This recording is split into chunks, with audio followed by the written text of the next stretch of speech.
My high school boyfriend vanished when I got pregnant at 16, and now he's furious I chose adoption, acting like I stole his chance to be a father when he was the one who ran the second he found out. I, 32F, had a baby boy when I was 16. Yes, I know how that sounds like. No, we weren't careful. Judge me all you want on that front, I've dealt with that for years. Mike, 33M, was my boyfriend then, and when I found out about my pregnancy, he did a disappearing act with the help from his family. Something future college star something. My parents were always blunt. What happened next was my choice. After a lot of thinking, and deciding abortion just wasn't for me, I respect that right, I'm not here to debate it.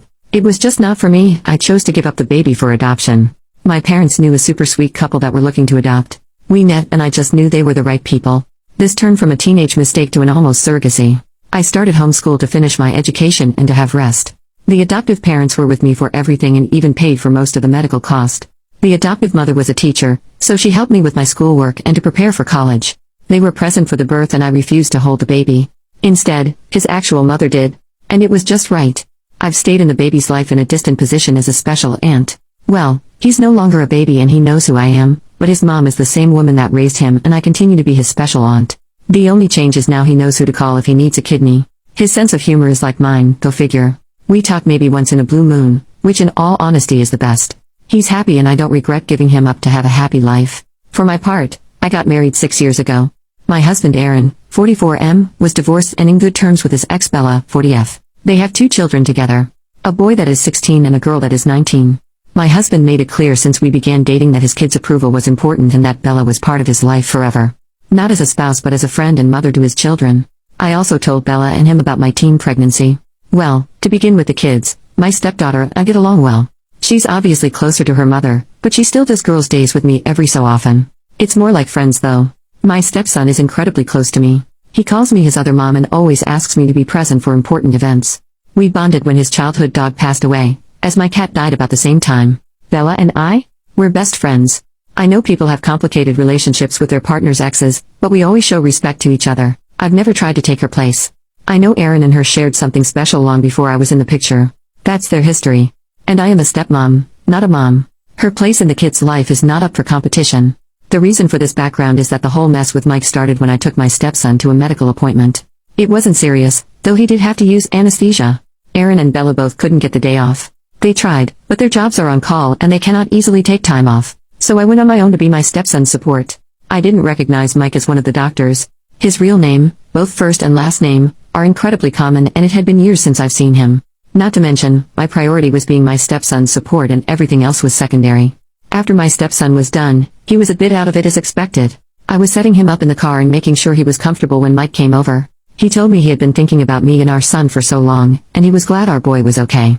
It really took me a few minutes for my brain to click on what was going on and he kept on rambling about apologies and how he wasn't ready to be a father. Blah blah blah. Eventually I just sighed and loudly said, "This is not the baby I was pregnant with. I gave him up for adoption after I gave birth. I am a stepmother." My loopy stepson chimed in with, "Other mom." I had to hold back a smirk to be honest. Mike was stunned by that and it gave me time to catch him up on the important details. I gave up the baby, he knows what happened and why I gave him up. I married a man with 2 children. I am happy and don't want him in my life. And no, I won't give him contact information for the adoptive family. He is 16 years too late. That was the end of it and I got into my car to get my stepson home to rest. Since then Mike found me on social media and has been painting this sob story about me denying him a chance to be a father. How I was a poor mother that threw away her child to raise someone else's children. I'm basically the she-devil apparently. Most of our former classmates that saw the post reminded him that he left me. Some of his high school friends even pointed out he laughed about leaving me pregnant. I didn't know that part. A few of his relatives have reached out to bash me about taking Mike's chance to be a father. That it made me a poor Christian. I'm not. I'm Jewish to begin with. A few friends did tell me it was a BTCH move to give the baby up without telling Mike. I don't personally think I was in the wrong, but in case I decided to leave the judgment to the internet masses. So, Reddit, am I the jerk? Added to clear something out. The adoptive parents and bio child have a phone number to contact Mike's parents if they want. I have no say if they do or not. I just won't give Mike any information on them.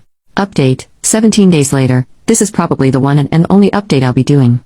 Because to be honest, I got other things to do and I have my main Reddit account for lurking.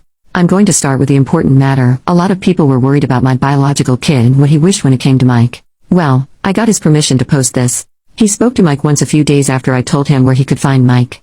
I won't share all the details, only the final decision. There won't be any more contact between them. The kid doesn't want a second dad and Mike wasn't willing to be in his life unless he had the position of dad. So he's going no contact with Mike. There was more to it, but it's very personal and I feel it's not my place to share it. The kid and I will continue to have a relationship as aunt and nephew. And he knows whatever he needs medically. I'll always be first in line to give blood, kidney, etc. For those wondering why Mike is so big into contact with the kid, I found out a few details via his friends.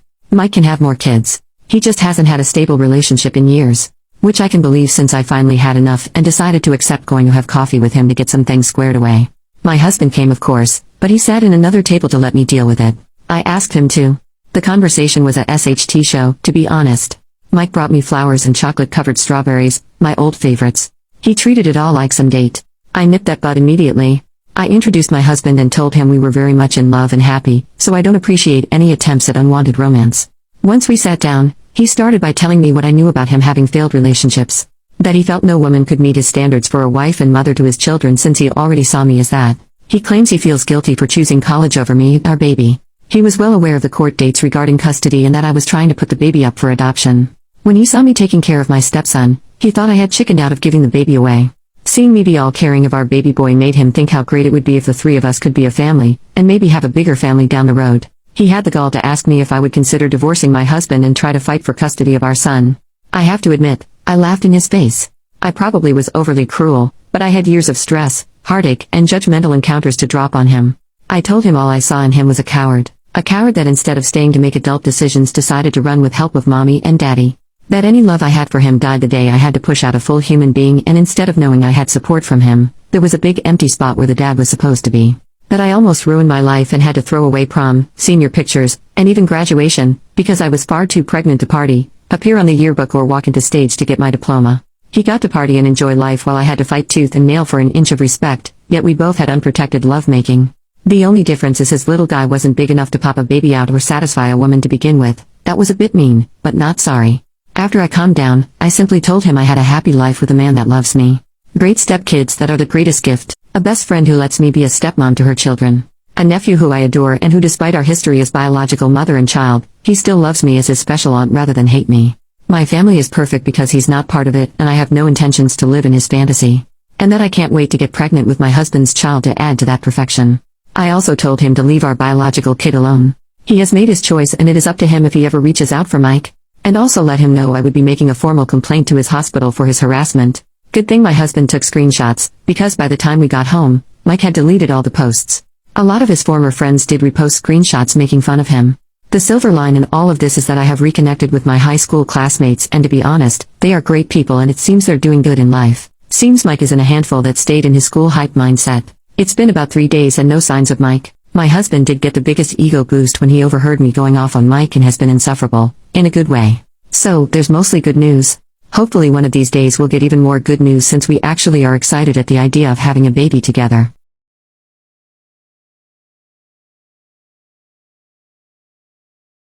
My wife is so addicted to Dress to Impress on Roblox that she's been forgetting that she is an adult and has adult responsibilities, and my last straw was when she left our 9-year-old stranded because she forgot to pick him up from practice. My 37F wife and I, 36M, have always tried to keep the housework pretty evenly split between us. I, for example, mow the lawn, and do laundry and dishes, and she meal plans, cooks, and picks up/drops off the kids. Lately, this has all changed because she has become addicted to a game called Dress to Impress on Roblox. If you aren't familiar, it's a game where you have to dress your character in a themed outfit before the time runs out, and the other players rate it from 1 to 5 stars. It started off harmless, just a fun thing she would do during downtime before bed, but recently she has missed crucial appointments and chores because of this game. I tried to be understanding and gently remind her to do her tasks, but she would always say she forgot or got distracted. The big argument happened last night when she forgot to pick up our 9-year-old son from basketball practice, which ended at 6 o'clock. I hadn't gotten home yet as I had to work late, and our son doesn't have a phone, so I had no way of knowing the situation. I eventually got home around 7 o'clock and realized he was not in his room. I looked around further and saw that he was nowhere to be found. I walked into our bedroom, confused, to ask my wife where he was and found her on her iPad playing the game as always. When I asked her where our son was, her eyes grew wide and I knew what happened without her having to say. I immediately got back into my car and went to pick him up. Luckily, his coach had stayed after to make sure he was picked up safe and I apologized profusely.